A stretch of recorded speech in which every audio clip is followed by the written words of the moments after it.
As you guys know, we had to start today about the aerobic respiration, as the anaerobic respiration is completed in the previous lecture also. So first of all, in the anaerobic respiration, we have to know about the definition of this anaerobic respiration, and also have given a little bit more information about this anaerobic respiration in the previous lecture also. So you can go there and learn about it. Okay. So as I am telling that anaerobic respiration की definition क्या होती है कि इसमें oxygen present नहीं होता. We will call it as कि the anaerobic respiration is a type of respiration in which oxygen is not used, or we can call it as oxygen is not present, right? And now we have to learn that how this anaerobic respiration is done basically. So we will learn here that glucose का one molecule, जैसे aerobic respiration में भी था, glucose का one molecule glycolysis के process के through जो cytoplasm में होता है पायरूवेट का दो मॉलिक्यूल बनाएगा, और एब्सेंस ऑफ ऑक्सीजन, या बेसिकली बिकॉज एनारोबिक रेस्पिरेशन है तो एब्सेंस ऑफ ऑक्सीजन रहेगा ही. तो ये एब्सेंस ऑफ ऑक्सीजन में क्या होगा, यीस्ट फर्मेंटेशन होगा, and then it form what, C2H5OH. ये क्या है, ये एथेनॉल है. ठीक है, ये एथेनॉल है plus 2CO2 and what, ATP का एनर्जी. बस दो मॉलिक्यूल का ATP एनर्जी बनाता है इस एनारोबिक रेस्पिरेशन में. मैंने पहले भी बताया था ना कि एनारोबिक रेस्पिरेशन में एनर्जी बहुत ही कम होती है, मीन्स लेस एनर्जी कंटेंट भी कह सकते हैं इसको, राइट. सो C2H5OH बन जाएगा, 2CO2 बन जाएगा और 2 ATP ऑफ एनर्जी करेंसी बन जाएगा. So this is what anaerobic respiration. We have to know about more thing about anaerobic respiration. तो पहले स्टार्टिंग कर लेते हैं कि ये एनारोबिक रेस्पिरेशन की साइट क्या है. लाइक एरोबिक रेस्पिरेशन की साइट होती है माइटोकॉन्ड्रिया, एनारोबिक रेस्पिरेशन की होती है साइटोप्लाज्म. ठीक है, मतलब कि एनारोबिक रेस्पिरेशन होता है साइटोप्लाज्म में. Also this anaerobic respiration is done in our body in muscle tissue basically, right? So here I am taking an example that कभी भी जब हम रन करते हैं, बहुत ही vigorously एक्सरसाइज करते हैं, लाइक सपोज या तो रनिंग का है या फिर देखे जैसे कोई बहुत ही ज़्यादा मोटा है तो किसी दिन उसको बहुत चस्का चढ़ गया कि हाँ आज हमको पतला होना है बहुत, हाँ, तो उस दिन उसने बहुत सारी एक्सरसाइजेस कर ली. तो इससे क्या हो गया, अचानक से इतनी सारी विगरसली एक्सरसाइजेस, फिजिकल एक्सरसाइजेस कर ली, तो इससे क्या होता है, वो इससे हमें पढ़ना है, उससे हमारा एनारोबिक रेस्पिरेशन होता है हमारे मसल टिश्यू में. ठीक है, तो जब हम इससे बहुत सारे विगरसली एक्सरसाइज करते हैं, लाइक कॉमन सब में क्या होता है, जब हम इसे विगरसली एक्सरसाइज करते हैं तो क्या कॉमन थिंग होती है जो सब में होती है, हमें बहुत पसीना आता है, राइट, और हम बहुत तेज़ तेज़ सांस लेते हैं. ठीक है, तो बहुत पसीना आता है मतलब कि ब्लड सर्कुलेशन बहुत ही तेज़ हो रहा है, एंड ये जो पसीना आ रहा है और उसके बाद जो ये हम बहुत तेज़ से सांस ले रहे हैं, ये ऑक्सीजन के यूज़ की वजह से, क्योंकि हमें ऑक्सीजन नीड हो रहा है. हम इतनी ज़्यादा रनिंग विगरसली एक्सरसाइज करें तो हमें ऑक्सीजन चाहिए होगा ना, एनर्जी तो चाहिए होगी बॉडी को. तो ये ऑक्सीजन जो है बहुत ही ज़्यादा अमाउंट में मसल टिश्यू में यूज़ हो रहा है, उतने ज़्यादा अमाउंट में कि उसको ब्लड भी सप्लाई नहीं कर पा रहा है. ठीक है, ब्लड की सप्लाई करने से ज़्यादा अमाउंट में वो ऑक्सीजन यूज़ हो रहा है, कहाँ, मसल टिश्यू में. ठीक है, तो इससे क्या होता है, जब ऐसी सिचुएशन आती है तो लैक्टिक एसिड बनने लगता है, तब हमारी बॉडी में एनारोबिक रेस्पिरेशन होता है, एंड देन लैक्टिक एसिड बनता है, लैक्टिक एसिड का एक्यूमुलेशन होता है, and then it results what, cramp. So अब इसको ब्रीफली जानेंगे कि लैक्टिक एसिड कैसे बनता है, उसको जानेंगे, एंड उसके बाद क्रैम्प कैसे आता है, उसका प्रिवेंशन कैसे होता है. ठीक है, तो उससे पहले जान लेते हैं कि लैक्टिक एसिड क्या होता है ना. जब हम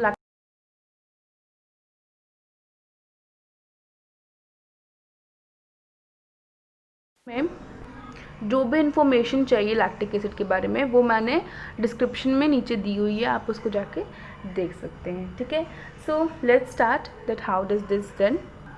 सो here it happens that glucose का one molecule goes over to glycolysis process और पायरूवेट बनाता है, एंड फिर वो पायरूवेट एब्सेंस ऑफ ऑक्सीजन में, हाँ क्योंकि एनारोबिक रेस्पिरेशन है तो एब्सेंस ऑफ ऑक्सीजन होगा मसल टिश्यू में, और फॉर्म करेगा लैक्टिक एसिड एंड ATP. अब ये लैक्टिक एसिड का एक्यूमुलेशन से क्या होता है ना, हमारे बॉडी में पेन होता है, पेन का कंट्रैक्शन होता है मसल्स में, which is called as cramp, right. The painful contractions of muscles are called cramps. तो इस लैक्टिक एसिड के एक्यूमुलेशन से हमें क्रैम्प में रिजल्ट मिलता है. इस क्रैम्प से हमारे पैर में बहुत ही ज़्यादा पेन होता है, तो इसके रिलीफ के लिए हमें क्या करना चाहिए, गर्म पानी लेना चाहिए, उसमें अपने पैर को सिकाई करनी चाहिए। इससे क्या होता है, जब हम गर्म पानी से पैर सेकेंगे तो ऑक्सीजन क्या करेगा, ब्लड सर्कुलेशन तेज़ तेज़ होने लगेगा, एंड ऑक्सीजन फिर हमारे उस लैक्टिक एसिड को धीरे धीरे धीरे धीरे रैप्चर करेगा, ब्रेक करेगा, और फिर वो लैक्टिक एसिड जब हट जाएगा तब वो हमारा पेन भी ख़त्म हो जाएगा। ठीक है, तो हमारा मसाज एक तरीके से वो इम्प्रूव कर लेगा ब्लड सर्कुलेशन को मसल्स में, और इससे ब्लड फ्लो इंक्रीज हो जाएगा, तो ऑक्सीजन भी अच्छे से प्रोवाइड किया जाएगा। ऑक्सीजन जब प्रोवाइड किया जाएगा तो लैक्टिक एसिड का एक्युमुलेशन भी ब्रेक हो जाएगा, और ये लैक्टिक एसिड ब्रेक करके क्या बनाता है, कार्बन डाइऑक्साइड एंड वाटर। ठीक है, कार्बन डाइऑक्साइड वही ब्रीथिंग के प्रोसेस के थ्रू एक्सेल हो जाएगा, and water is being used in our body as it beneficial. ठीक है, so this is what anaerobic respiration concept in the according to our NCERT. Now we have to start the respiration in plants. ठीक है, तो plants का body structure कैसा होता है, ब्रांची होता है, राइट। ब्रांची होता है मतलब कि उनका सरफेस एरिया ज़्यादा होता है। Late me describe it by figure. So here you look, ये प्लांट क्या, प्लांट नहीं ट्री क्या है, तो इस ट्री में ये जो दिख रहा होगा फिगर, इसमें इसकी सरफेस एरिया ज़्यादा है ना, वॉल्यूम इसकी कम होगी, क्योंकि इसमें ब्रांची सा ब्रूमी सा फिगर है, तो इसमें इसकी सरफेस एरिया ऑब्वियसली ज़्यादा होगी। तो जब सरफेस एरिया ज़्यादा है तो हर पार्ट में उसकी ऑक्सीजन पहुंचाना थोड़ा डिफ़िकल्ट होगा।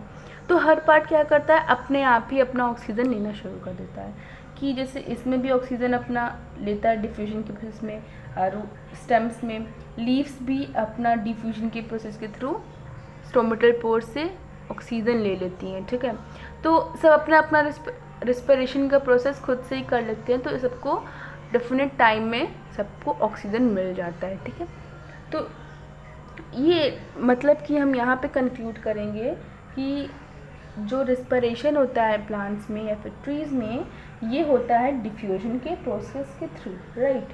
सो लेट्स स्टार्ट। जैसे मैंने बताया, रिस्पिरेशन इन इसके स्टेम्स में होगा, लीव्स में होगा, रूट्स में भी होगा, राइट, रूट्स में भी होगा डिफ्यूजन के प्रोसेस के थ्रू। तो अब इसको ब्रीफली पढ़ेंगे सेपरेटली। ठीक है, तो पहला क्या होगा, respiration in roots, respiration in roots, उसके बाद लीव्स पढ़ लेंगे एंड देन स्टेम्स पढ़ लेंगे। ओके, तो रिस्पिरेशन इन रूट्स में क्या पढ़ना है, so as you can see this figure, respiration in roots में, रूट्स की मैंने एक फिगर बनाया है, तो ये हमारे रूट हेयर हैं, ये सॉइल पार्टिकल्स हैं, ये ग्राउंड लेवल है, and this is what root.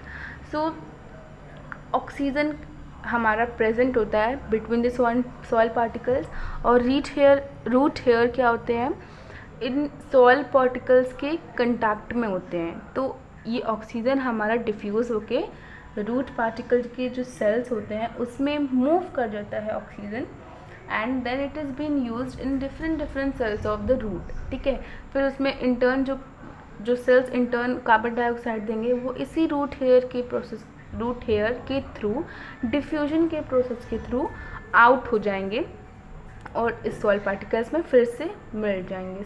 ठीक है, तो ये रिस्पिरेशन इन रूट्स था। Now let me describe some more important notes, or we call important thing about this respiration in root, so that you can guys will understand it basically.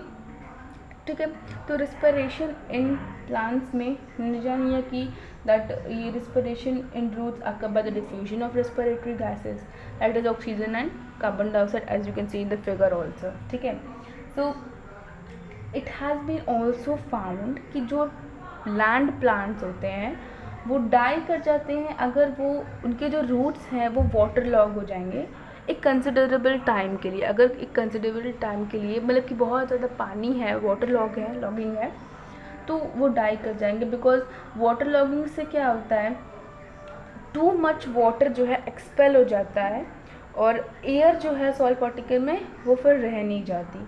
तो ये respiration जो है ना roots में वो anaerobically हो जाता है, तो इससे अल्कोहल प्रोड्यूस होता है। ठीक है, तो अगर क्वेश्चन अराइज होगा कि रिस्पिरेशन जब रूट्स में एनारोबिकली होती है देन उसके एंड प्रोडक्ट में क्या होता है, तो अल्कोहल होता है। ठीक है, और ये अल्कोहल से प्लांट किल हो जाएंगे।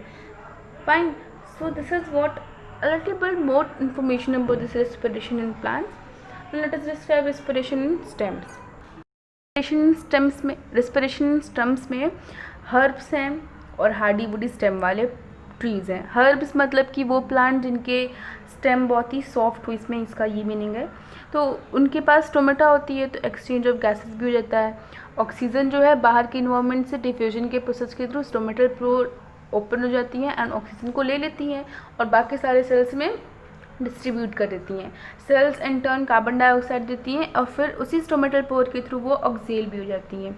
अब हार्डी और वुडी स्टेम में मतलब कि वो हार्ड स्टेम वाले ट्रीज़ में स्टोमेटा तो होता नहीं है, तो उनके आउटर कवरिंग में, जिसको हम बार्क कहो या फिर आउटर कवरिंग जो होती है, उसमें लेंटिकल्स होते हैं. ठीक है, और इस लेंटिकल्स के थ्रू फिर उसमें क्या होता है, एक्सचेंज होता है गैसेस का. फाइन. लेंटिकल्स जो है उसके इनर सेल्स, जो स्टेम के इनर सेल्स हैं वहाँ तक रीच होती हैं, फिर वहाँ पे ऑक्सीजन को प्रोवाइड करती हैं, इन टर्न कार्बन डाइऑक्साइड को एनवायरनमेंट में प्रोवाइड कर देती हैं या फिर एक्सेल कर देती हैं. सो दिस इज वो respiration in stems. So we have to start now respiration in leaves.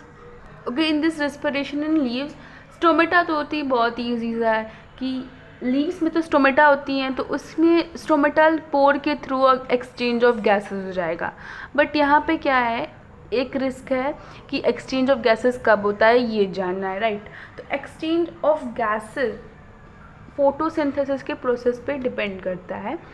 तो ये तो हमने जान लिया कि स्टोमेटल पोर के थ्रू एक्सचेंज ऑफ गैसेस होता है. एक्सचेंज ऑफ गैसेस होता है मतलब कि ऑक्सीजन भी पहुंच जाएगा और कार्बन डाइऑक्साइड एक्सेल हो जाएगा. तो अब ये ऐसा कब होता है ये जानना है. तो ये डे के टाइम होता है कुछ अलग तरीके से एंड नाइट के टाइम कुछ अलग तरीके से होता है. जैसे कि हम जानते हैं फोटोसिंथेसिस का प्रोसेस डे के टाइम होता है, क्योंकि तब उसका सनलाइट उसे प्रोवाइड होती है, तो फोटोसिंथेसिस का प्रोसेस होता है. तो जब दिन के समय फोटोसिंथेसिस का प्रोसेस होता है रिस्पिरेशन, तभी रिस्पिरेशन तो पूरा होल टाइम होता है ना. तो जब ये फोटोसिंथेसिस का प्रोसेस होता है ना, तो उसमें कार्बन डाइऑक्साइड का ज़रूरत होती है. तो रिस्पिरेशन जो होता है लीव्स में, इसमें जब ये कार्बन डाइऑक्साइड एक्सहेल कर रहा होता है, तो ये एक्सहेल होकर एनवायरनमेंट में नहीं जाता, बल्कि ये इंटर्न वापस होके फोटोसिंथेसिस के प्रोसेस में यूज़ हो जाता है. फोटोसिंथेसिस के प्रोसेस में यूटिलाइज हो जाता है क्योंकि उसमें कार्बन डाइऑक्साइड चाहिए होता है. बट जब नाइट का टाइम होता है तो ये इंटर्न नहीं होता और ये बाहर के इन्वायरमेंट में रिलीज़ हो जाता है. तब फोटोसिंथेसिस प्रोसेस नहीं होती ना, तो तब वो बाहर के इन्वायरमेंट में रिलीज़ हो जाता है. सो ये क्या था, respiration in leaves. Now we have to start respiration in animals, but in the next lecture. So if you guys have understood about this topic clearly, then please like the button and subscribe the channel, those who are new over my channel, and those who are my cute subscribers, look over this video. If you like it, then please comment out to my video, and if you want something that it is not been described in the video, then please comment it or give me any feedback, right? And then I can make my video more betterly, so that you guys will understand it betterly, right? So please click over the bell icon so that you will get a notify of my videos, right? So bye.